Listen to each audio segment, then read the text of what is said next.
First of all, let me thank colleagues, ambassadors who accepted the invitation. Thanks to Ambassador Zava. Thanks to colleagues from international organizations who are here in this room, IEA. I'm very happy to see WMO represented in a way, and UNSCARE here.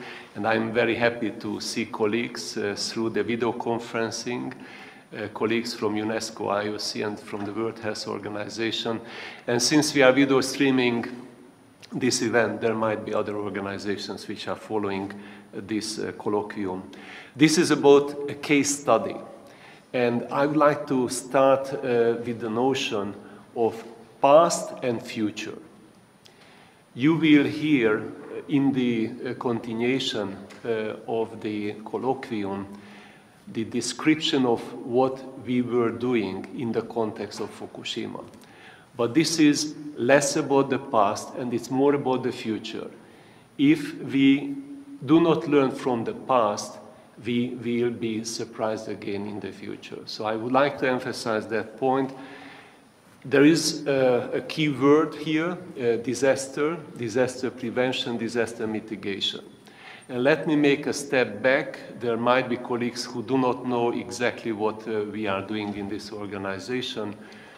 The natural disasters are the focus in the context of earthquakes and tsunami warning. This organization is probably at the intersection of two types of disasters with capital D, both of them. We should not forget that we are to prevent these disasters nuclear weapons can create, and the biggest device, the 50 megaton device, was 2 times more powerful than the surface energy released in the 2004 Aceh earthquake, which was the #2 most devastating earthquake. So we are working at the intersection of disasters with capital D, the type of disasters earthquakes and tsunamis represent, and the type of earthquakes type of disasters weapons are representing. As for the disasters in the context of our discussion today, I think it's important that we conceptualize a bit what we are speaking about potentially for the future. The Fukushima incident and the Tohoku earthquake was something like a new phenomenon. New phenomenon not in terms of the sheer destructive power, because there were previous earthquakes, there were previous disasters which were more powerful. There were the previous releases of dangerous forces, Chernobyl, which were probably even more potentially damaging. The combination of a man-made and a natural disaster was probably a new phenomenon. And we have to conceptualize it for the future, because Chernobyl was a standalone problem. Aceh earthquake was a big problem, but still not combined with a man-made disaster. Could it happen that in the future, these are the complex disasters? All of us will have to be ready, and I would like to keep this dilemma open with a question mark at the end of this line. Complex disasters where a combination of an earthquake, a tsunami, and the release of dangerous forces is not just mathematically compounding the problem. This is not 3 times 3, but it is geometrically compounding the problem and the challenge. 3 to the power of 3. And there is a difference. In terms of complex disasters, if this is a possible trend for the future, we need complex systems to face those challenges. And this is where complex systems or big systems very close to what we are having in front of us and what is unfolding in front of you during the last 15 years. We have a system of systems, and sorry for the repetition to those who understand what it is about, but we have 4 underlying technologies: the seismic, hydroacoustic, radionuclide, noble gas, and the infrasound. We have 2 important support technologies, atmospheric transport modeling, and the global communication infrastructure. And all that will have to work in a seamless way. There are no boundaries, there are no Chinese wall. If we would like to have a complex disaster handled in the most efficient way, this is what this system of the systems can do. This system is, of course, supported by many people.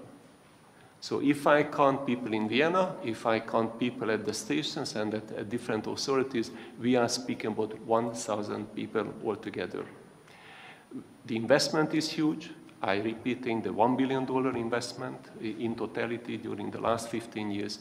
And each and every year, approximately $100 million is directly, indirectly spent on keeping this system up and running. And if it is needed, maintained and re-engineered. This is an around-the-globe, around-the-clock system as well. It's important. Because of the verification requirements, the spread of the system is global. The coverage of the system, because we are speaking about distance monitoring, it's global as well. And what is important, and I will come back to that, the distribution of the benefits of this system is global as well. So we are a globally networked and globally sharing arrangement. For verification purposes, this was the raison d'etre of the system. So this system was created to create an all-inclusive verification where the data gathering is all-inclusive by putting on the territory of 90 countries facilities, but it's absolutely relevant for disaster prevention and disaster mitigation because of the spread of those facilities. If you take the radionuclide noble gas components, by now we have nearly 90 noble gas radionuclide facilities, and they are spread north and south, east and west. And it was absolutely important. It was done for verification purposes, but it was absolutely relevant to see the global dispersal pattern of the release from Fukushima. The processing is all-inclusive. I do not want to go into details, but there is an absolute transparency about the algorithms and the way we are processing information, the timelines within which we are bringing out information. And since we are doing it in the context of provisional operation, there was no surprise that we have been doing that, and there is no surprise that we will be doing that in the future. And we will be doing it in the future, not just for the purpose of monitoring and verification, but for a wider public good, which is how to face complex disasters. The distribution, it's a wide distribution. Right now we have 120 countries, 1,300 institutions. If you ask me why 120 and 1,300, I will ask you, why don't you make it 5,000? With the present broadband, we are ready and able to accommodate 5,000 users without changing any of the broadband specifications. And I would like to encourage you, be inspired what you hear here. Be inspired by the fact that Fukushima is behind us, but we don't know what is ahead of us, and get back and check the list of users whether everyone is there. The verification is all-inclusive in the sense of being nationally not fragmented. So we are speaking about transboundary problems. And here we are speaking about a system which is functioning in all aspects, including the sharing of the benefits in a transboundary manner. We are beyond the national boundaries. We are above the national fray as an international organization. Wolfgang mentioned the stress test. I wanted to mention as well, so now I have to use the royalty on using the word. This was indeed a stress test. Probably it was more complex for us than any of the most complex verification scenarios we can envisage. Okay? Yeah. Why? Because we had to handle different technologies and different requirements which probably would not happen even under the most enduring verification stress test. Earthquakes, it will be presented later on, 10,000 aftershocks. Any of the 10,000 aftershocks could have been another tsunami-generating aftershock. It was absolutely crucial that we remained on the top of the job in terms of stations up and running, in terms of the GCA up and running, and reaching the highest level of performance for these components. And yes, we were at 90% of the data availability. On the tsunami alert, this was an additional complexity. We are very thankful for the support we are getting from UNESCO, from IOC. We are very proud of what we were told 5-6 years ago by colleagues from the Japanese Meteorological Agency, that in terms of speed, in terms of reliability, and in terms of the quality of the tsunami early warning raw data, we are second to none. 180 seconds speedier than other comparable international systems. Of course, here I'm not speaking about the national assets which are nearby, the tsunami. 180 seconds, up to 180 seconds, in terms of the reliability, because of the global communication infrastructure, we are very close to 100% reliability. And in terms of the quality, the homogeneous system, hardware, software, and the human support is making it a high quality tsunami alert output. As I mentioned, we are providing raw data input. We are not moving into the alert itself. Why? Because on cooperative advantages, we would like to leave it for the regional, sub-regional, or national tsunami warning entities to issue the alert. Stress test because of the release of dangerous forces as well. This was the third component. So in addition to a 10,000 earthquake, to a devastating tsunami, there was a release of radionuclides from Fukushima. We had to keep, again, 90 stations up and running with a high level of availability. On average, 90% we managed to do that. On the ATM, this stress test meant for us that the atmospheric transport modeling, the frequency and the time frame was different than otherwise we would have done it. Why? Because there was a strong interest from delegations, missions here, from the users to get the best possible of ATM modeling. And I'm happy to say that whatever we predicted, we were 95% right with our ATM modeling.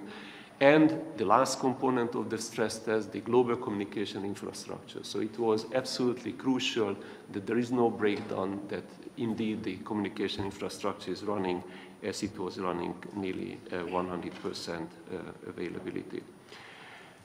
So this is the background for what we were able to do, and this is for the future as well, that whether it's a stress test or not, we consider our obligation really to pull together for a complex combination of potentially man-made and natural disaster all the services we can provide. These services are coming in a one-stop shopping. And I will explain to you what we mean by one-stop shopping. First of all, the seamless combination of the 4+2 technologies. So it's coming together in the context of our arrangement without any hiccups. In addition to that, of course, we have different stages. There is a prediction in the context of Fukushima. Through the atmospheric transport modeling, we were providing to you predictions. And then we were doing the measurement. So the prediction and the measurement was done in the same context. So there was no discrepancy between the units of measurements, how to translate different expressions of the release level. In addition to that, of course, what was important for this one-stop shopping, that from this arrangement you had low level of measurement as well, where some others could not measure, still we were able to measure. We left for others public health, national and international entities like World Health Organization to make sense of the measurement. But I call them low-level measurement, and in certain technologies like the noble gas measurement, we were second to none in terms of that low-level measurement. The other element of the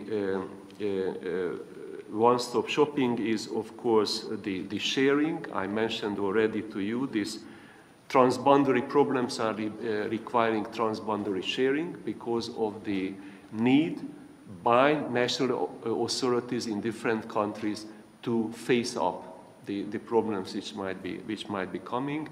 And of course, you will recall the briefings and you recall the relevant tools. You will hear later on the website created in a couple of days. The CR tool is still available. I am very happy that colleagues in international organizations beyond our 1,300 users are making the best use of that as well. Just if you take the CR tool for nearly 100 isotopes, we are giving data for around 90, I should say around 100 facilities around the world. So this is 10,000 different views which can be generated based upon the specific interest of what you might have from a national point of view. Improvements. I think it's important that when we look into the future, we realize where we can improve things. And one important improvement is how the system can improve. Fortunately, as we speak, the system is growing. The system is growing quantitatively and the system is growing qualitatively. It's important that still there are additional assets coming on board. Additional assets coming on board in terms of new stations, like we might have in the future each and every year 4 noble gas stations until we reach the level of 80 radionuclide and 40 noble gas stations, altogether 120 assets following things. So compared to 90, this is where we will get in the not too distant future. We will have more hydroacoustic assets as well.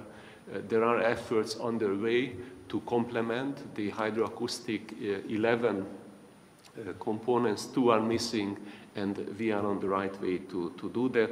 Processing, you will hear today about some qualitative improvements in terms of processing, thanks to a nice gesture by the US. There is a release of software which is about regional seismic travel time. This software on a global scale will create a totally new playing field for those entities who will have to make serious judgment where to site potentially dangerous assets, research reactors, power plants, any other assets. This is a 3-dimensional tomography of seismic information, and you will hear more explanation about that. In terms of processing, we will make additional progress on proliferating the benefits of the hydroacoustic technology. You will see how helpful the hydroacoustic technology was to identify the rupture lengths in the context of the Tohoku earthquake. And this is a unique technology, and we would like to further proliferate the use of this technology. In terms of improvements, I would like to mention the timelines as well. We moved practically to post-entry into force timelines because of the dedication and because of the support of all people. So the data and the data products we are having are shared with you in the shortest possible time. The improvements of the future, there is a dimension which I would like to specifically highlight. This is related to global sharing. Number one, we will have to make sure that the number of users is really increasing. I throw this challenging number in front of you. Why don't we have 5,000 users? We have 1,300 users. There is no broadband limitation. Please get back to your capitals, to your authorities. we have to widen the number of users. There are many countries and there are many authorities who should be involved in the mitigation, whether it's prevention, whether it's preparedness, whether it's consequence management, and they are not among our users. And this is a crime. Okay, so we will have to take care of that. I appreciate the good arrangements and the good cooperation with sister organizations. We would be very much interested to continue these arrangements and to see which are the stones unturned. We are ready to do it on the basis of comparative advantages. So we will focus on those things where we are the best, and we will not invest in areas where we are not the best. Science and technology. We have to continue to reach out. This is an improvement foreseen as well. In 2011, last year, we had a Science and Technology Conference. We devoted a segment to Fukushima and to the Great East Japan earthquake. We'd like to continue that. In 2013, I can promise you that we will devote at least a day to that issue. And as it was the case already last year, there were very important posters, there were very important contributions, and I'm looking forward to that. As an improvement, we would like to use joint research as a run-up for the 2013 Science and Technology Conference. We have very promising cooperation. One area of cooperation we have with OnScare, where the Fukushima-related data segments are important for the joint research activities in the context of a dedicated testbed. We would like to move forward with our capacity building efforts each and every year in a very focused, deep way. We are training nearly 400 people.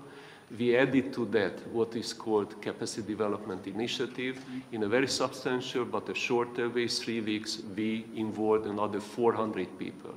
I would like to move to a higher level. I would like to have a 4-digit number for those people who get a basic knowledge in 3-4 weeks about the monitoring technologies with a view to the application for consequence management and mitigation. In conclusion, I would like to conclude with expressing again my sympathy to the people and the government of Japan. I think it's important that we reiterate that. I'd like to thank my staff, and I appreciate your words of appreciation. They did really a dedicated work. This is our return on the investment you have made, a return on the political, scientific, financial investment you have made in the system. But all of us can make a better return on this investment if we learn the lessons of the past and we get better prepared for the future. Thank you so much.